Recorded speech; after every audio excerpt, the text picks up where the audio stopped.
সুপ্রিয় শিক্ষার্থীবৃন্দ, দ্বাদশ শ্রেণীর পদার্থবিজ্ঞান অনলাইন ক্লাসে তোমাদের স্বাগতম জানাই। আজ আমি তোমাদের পদার্থবিজ্ঞান প্রথম পত্রের চতুর্থ অধ্যায় নিউটনিয়ান বলবিদ্যা এর কিছু সূত্র নিয়ে আলোচনা করব। আসো আমরা আলোচনা শুরু করি। তোমরা প্রথম যে সূত্রটা দেখতে পাচ্ছ সেটি হলো জে ইকুয়াল টু এফটি। এখানে জে হলো বলের ঘাত। আমরা একটু জেনে নিই বলের ঘাত কি। বল এবং বলের ক্রিয়াকালের গুণফলকে আমরা বলে থাকি বলের ঘাত।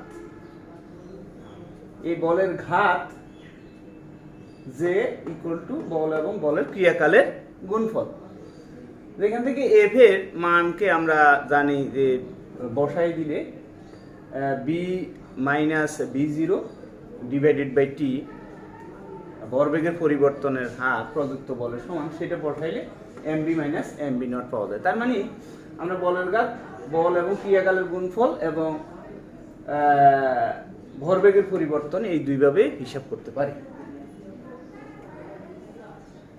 এখানে এমবি বা এমবি নট এগুলি হলো ভরবেগ প্রকাশ করে। এটা শেষ ভরবেগ, এটি আদি ভরবেগ। তো ভরবেগের সূত্র হলো তাইলে পি ইকুয়াল টু এমবি, এটি হলো ভরবেগের সূত্র। এবার এই সূত্রটি sum of F equal to M A, যেটাকে আমরা বলে থাকি নিউটনের সূত্র, অর্থাৎ বলের সূত্র। এখানে এফ ইকুয়াল টু এম এ, এটি যখন আমরা সাম ব্যবহার করব তখন আমরা একাধিক বল যখন ব্যবহার হবে তখন আমরা সামেশন ব্যবহার করব। আর নসেট যদি একটি বলের জন্য হয় এটি এফ ইকুয়াল টু এম এ, সেটা তোমরা জানো।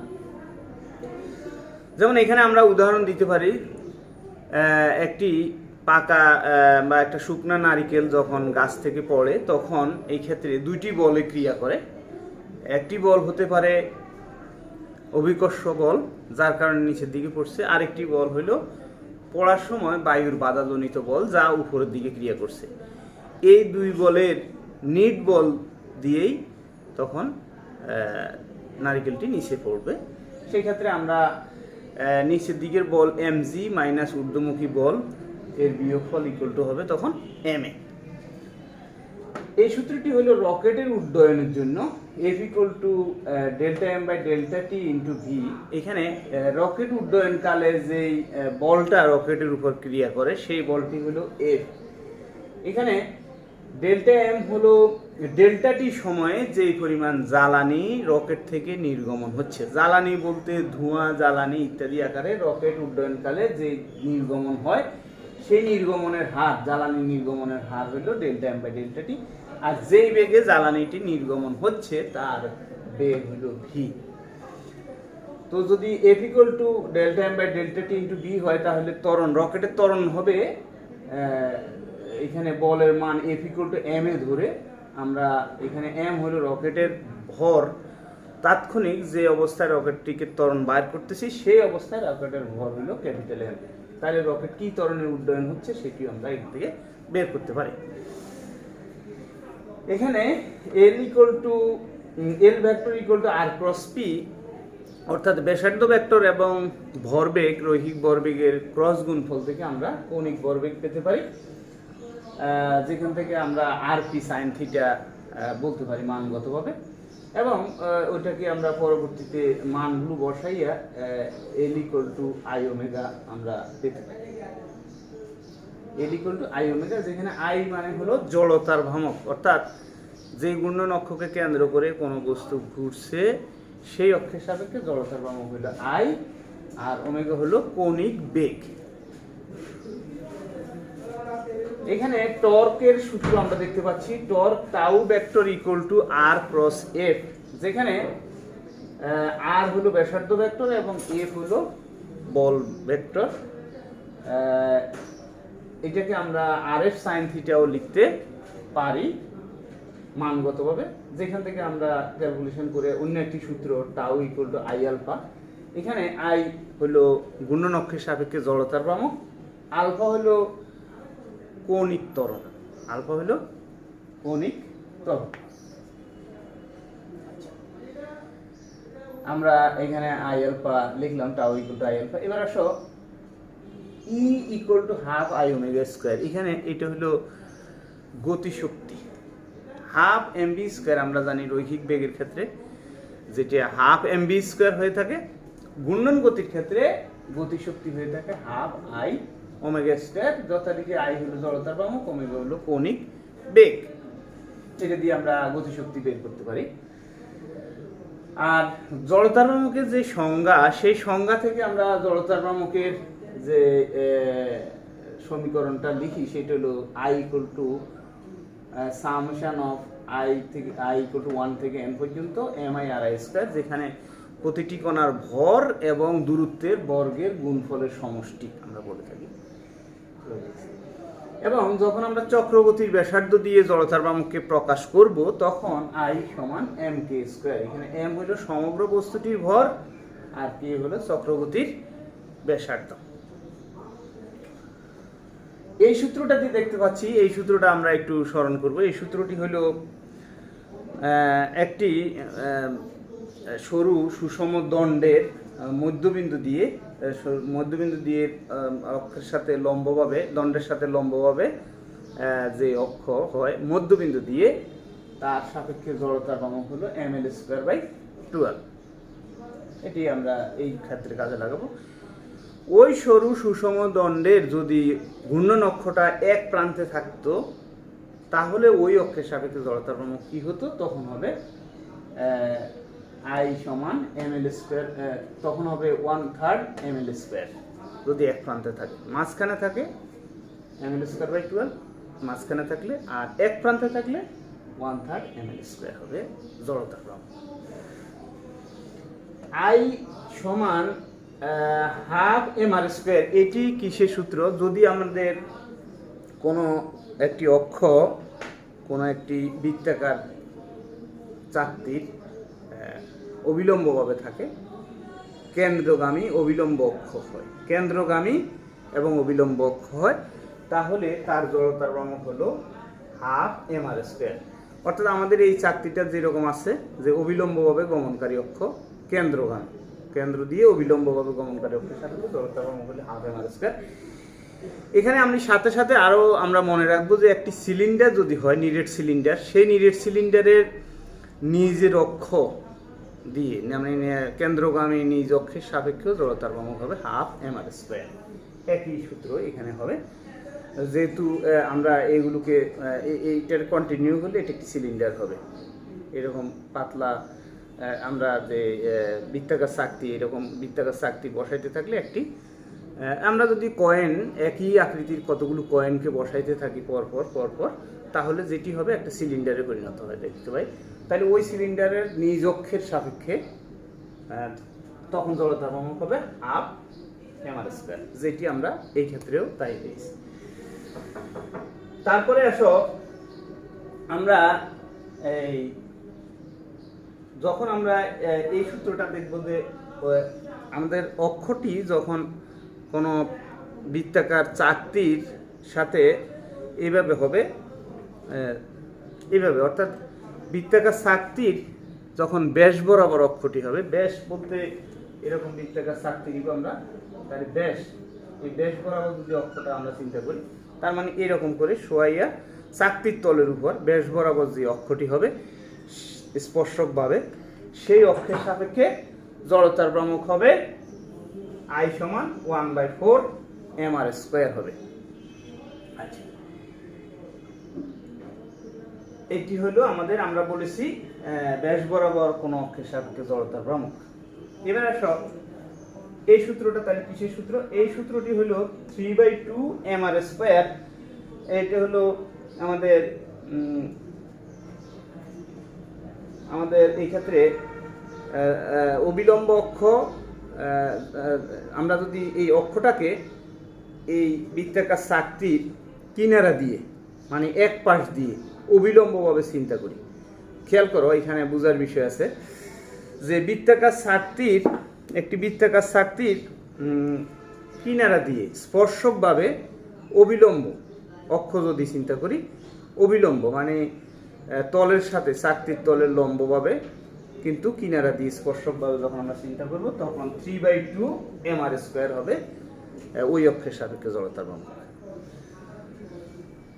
এইখানে একটা জড়তার ভ্রামক I = 5/4 mr² আমরা দেখতে পাচ্ছি। এটা তাহলে কি দাঁড়াইলো? এটি হলো আমরা যখন এটা তো 3/2 mr² হলো, এটা 5/4 mr² আমরা দেখতে পাচ্ছি 5/4 mr²। এটি হলো আমাদের যখন আমরা কোনো একটি বৃত্তাকার চাকতির কিনারা দিয়ে চাকতির তলের স্পর্শ মানে চাকতির তলের সমান্তরালে, অর্থাৎ আমরা পাখার যেরকম আমাদের হাতলটা থাকে অনেকটা সেই রকমভাবে আমরা যদি অক্ষটাকে বিবেচনা করি তাহলে আমাদের হবে I = 5/4 mr², 5/4 mr², এইটা হবে। তারপরে আমরা দেখতে পাচ্ছি আরেকটি সূত্র যেটি আমরা লিখেছি সর্বশেষে, সেটি হলো 5/4 mr², যেটা ঠিক আছে। এটি আশা করি তোমরা এই 5/4 mr² এটা বুঝতে পেরেছো। এটা হলো আমরা যেটা বলেছি, আবারও বলি যে 5/4 mr² হলো কিভাবে এটি আসলো, যদি তুমি দেখতে চাও সেটিও আমরা বলতে পারবো। কারণ হইলো তখন আমাদের অক্ষটি হইলো এরকম ভাবে, কিন্তু অক্ষটা হইলো কিনারা দিয়ে আমরা আবারও চিত্রটাকে মনে করি এইরকম, জাস্ট এরকম একটি অক্ষের সাপেক্ষে 5/4 mr² হবে। কারণ সেটা হলো ব্যাসের সাপেক্ষে জড়তার ভ্রামক প্লাস ব্যাসের সমান্তরালে অক্ষের সাপেক্ষে জড়তার ভ্রামক, যেটি হলো সমান্তরাল অক্ষ উপপাদ্য। এই যে এটি ব্যবহার করা হয়েছে, I = Ig, অর্থাৎ ব্যাসের সাপেক্ষে জড়তার ভ্রামক। ব্যাসের সাপেক্ষে জড়তার ভ্রামক আমরা অলরেডি জানি, সেটা হলো 1/4 mr² প্লাস হলো m * ব্যাসার্ধ মানে ব্যাসার্ধের স্কয়ার, এটা যোগফল আমাদের এটা। আচ্ছা, তারপরে এই সূত্রটি হলো কিসের সূত্র? একটা নিরেট সিলিন্ডারের, নিরেট সিলিন্ডার না, এখানে ভুল বলেছি, নিরেট সিলিন্ডার না, একটি নিরেট গোলক যখন আমরা নিব, একবারে সলিড গোলক, যখন গোলক মানে হলো ত্রিমাত্রিক, যখন নিরেট গোলক হবে তখন সেই নিরেট গোলকের যে কোনো একটি ব্যাসের সাপেক্ষে, তো নিরেট গোলকের ব্যাস তো যেই দিক দিয়েই আঁকি না কেন, যেই ব্যাপারে আঁকি না কেন একই হবে। যে কোনো একটি ব্যাসের সাপেক্ষে নিরেট গোলকের জন্য আমরা যে জড়তার ভ্রামক পাবো সেই জড়তার ভ্রামক হলো 2/5 mr²। এখানে m হইলো সমগ্র নিরেট গোলকের ভর, আর হইলো ওই নিরেট গোলকের ব্যাসার্ধ। এখানে তোমাদের আমি আরো এখানে বলে রাখি যে এখানে যতগুলো m দেখতে পাচ্ছ এগুলো প্রত্যেকটি হলো ভর প্রকাশ করে, আর যতগুলো r দেখতে পাচ্ছ এগুলো সবগুলোই ব্যাসার্ধ প্রকাশ করছে। তারপরে কেন্দ্রমুখী বলের সূত্র। কেন্দ্রমুখী বল, এটি আমরা বিভিন্ন জায়গায় আমাদের এই সূত্রটি ব্যবহার হচ্ছে। এটি mv²/r। এখানে m হইল যে বস্তুকে বৃত্তাকার পথে আমরা ঘোরাচ্ছি সেই বৃত্তাকার পথে ঘূর্ণনশীল বস্তুর ভর, আর v হইল যেই রৈখিক দ্রুতিতে ঘুরতেছে সেই দ্রুতি হইল v, আর r হইল যেই বৃত্তাকার পথে ঘুরছে তার ব্যাসার্ধ, সেই বৃত্তাকার পথে ব্যাসার্ধ, যাকে আমরা m⍵²r লিখতে পারি। আমরা জানি v = ω/r, ওই প্রক্রিয়া করে আমরা m⍵²r লিখতে পারি। এখানে ওমেগা মানে কৌণিক বেগ, mv⍵ও লিখতে পারি, v = ω/r সূত্রটি ব্যবহার করি। আর আরেকটা সূত্র আমরা এখানে দেখতে পাচ্ছি tan θ = b²/rg। এখানে b²/rg এখানে হলো কি, থিটাটা হলো ব্যাংকিং কোণ, অথবা আমরা যখন কোনো সাইকেল বা মোটরসাইকেলে কোনো বাঁকা পথকে অতিক্রম করি তখন কেন্দ্রের দিকে যেই কোণে আমরা হেলে পড়ি, উলম্বের সাথে যেই কোণে হেলে পড়ি সেটি, তাহলে ব্যাংকিং কোণও বলতে পারি, অথবা সাইকেল বা মোটরসাইকেল আরোহী কেন্দ্রের দিকে যেই কোণে হেলে পড়ে সেই কোণের এখানে হলো থিটা, আর যেই বেগে ওই বাঁকা পথটা অতিক্রম করছে সেইটা হলো v, সেই বেগটা হলো v, আর হলো ওই বক্রপথের ওই বাঁকা পথের বক্রতার ব্যাসার্ধ। অর্থাৎ সেটাকে বাঁকা পথ হিসেবে যখন আমরা দেখবো তখন তার একটা বক্রতার ব্যাসার্ধ হয়, তখন সেটাকে বলি আমরা আর। যেমন এরকম করে যদি বাঁকা পথ হয় তাহলে এটাকে দিয়ে আমি যখন একটা বৃত্ত রেখে নিব, এটা দিয়ে যখন আমি একটা বৃত্ত আঁকবো তখন যেই বক্রতার ব্যাসার্ধটা হবে সেটি হলো ওই স্থানে ধরো এরকম একটি বক্রতা, তাহলে এটি হলো আমার আর। আচ্ছা, এরপরে এই সূত্রটাকে আমরা একটু খেয়াল করি। মিউ এস অর্থাৎ স্থিতি ঘর্ষণ গুণাঙ্ক ইকুয়াল টু এফএস বাই আর। এখানে হলো স্থিতি ঘর্ষণের সীমান্তিক মান মানে সীমান্তিক বল হইল এফএস, আর আর হইল অবিলম্বিক প্রতিক্রিয়া যেটা বস্তুর ভরের সমান, অর্থাৎ সরি বল না, ওজনের সমান, এমজি এর সমান। অর্থাৎ আর সমান এখানে হইল এমজি,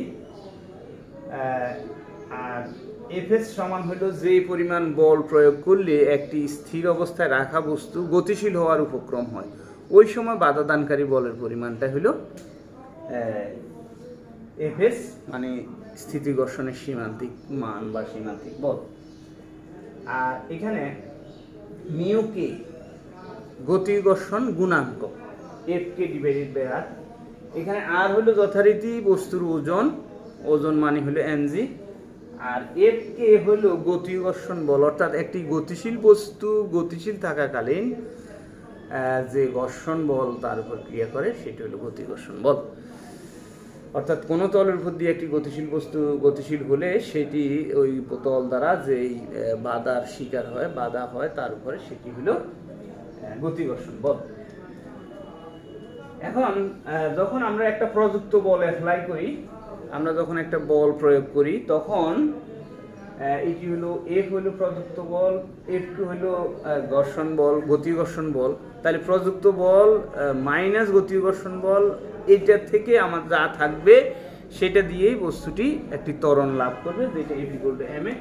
আমরা এই সূত্রটাকে থেকে এই যে sum of F equal to M A, ওই সূত্রটা আমরা একটু স্মরণ করতে পারি যে একাধিক বল যখন ক্রিয়া করে, এখানে আমি প্রযুক্ত বল দিচ্ছি একটা, এবং আমার যেই তলের উপর দিয়ে যাচ্ছে সেখানে একটি ঘর্ষণ বল বা বাধা বল যখন ক্রিয়া করতেছে, তাইলে প্রযুক্ত বল থেকে ঘর্ষণ বল বা বাধা বল বিয়োগ করার পর যেই বল থাকবে সেটি হলো এম এ, অর্থাৎ সেটা দিয়ে আমার বস্তুটার ত্বরণ তৈরি হবে। এখানে আমরা দেখতেছি tan lambda equal to tan theta. এখন ল্যামডাটা কি? ল্যামডা হইল ঘর্ষণ কোণ। ঘর্ষণ কোণ কি? ঘর্ষণ কোণ হইল স্থিতি ঘর্ষণের সীমান্তিক মান যখন অর্জন হয় তখন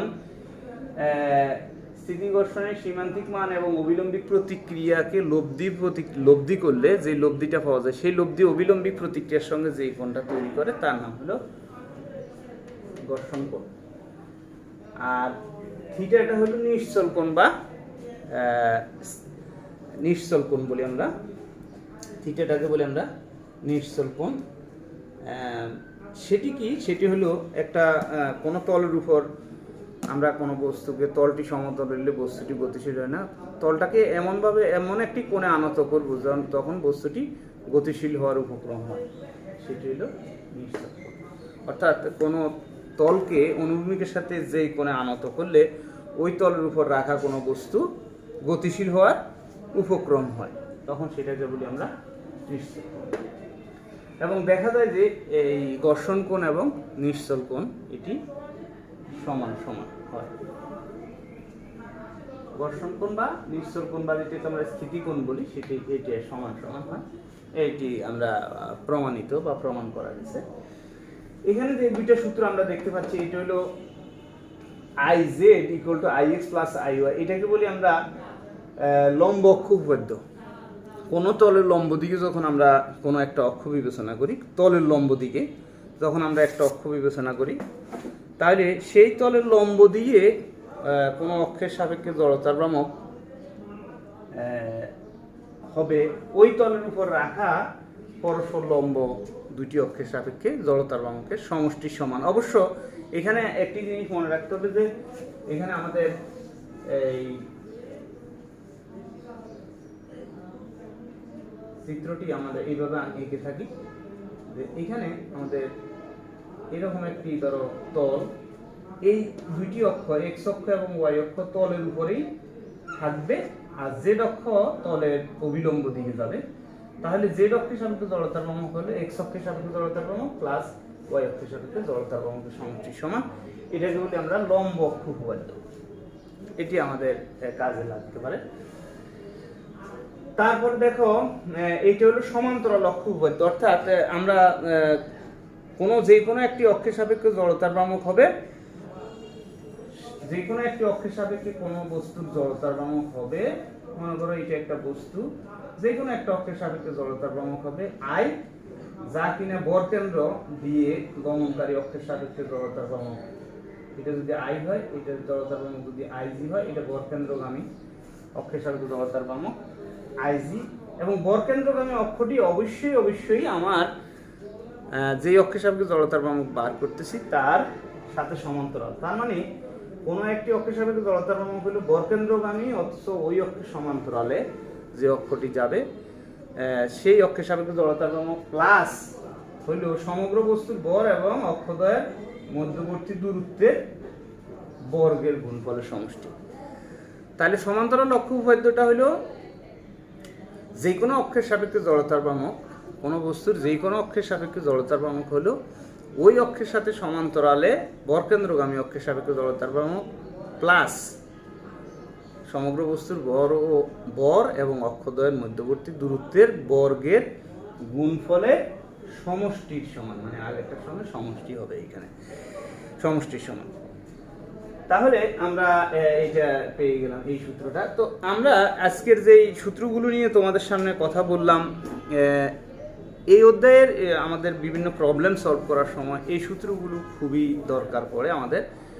এই সূত্রগুলো আমি জাস্ট তোমাদেরকে আজকে স্মরণ করিয়ে দিলাম, বা একটু মনে করার জন্য সূত্রগুলো। তোমরা আসলে এই সূত্রগুলো প্রত্যেকটি সূত্র জানো কিনা, কিংবা এই সূত্রগুলো যখন প্রয়োগ করবে ধরতে পারতেছো কিনা, জাস্ট সেই উদ্দেশ্যে আজকে একটা রিভিউ দেওয়া।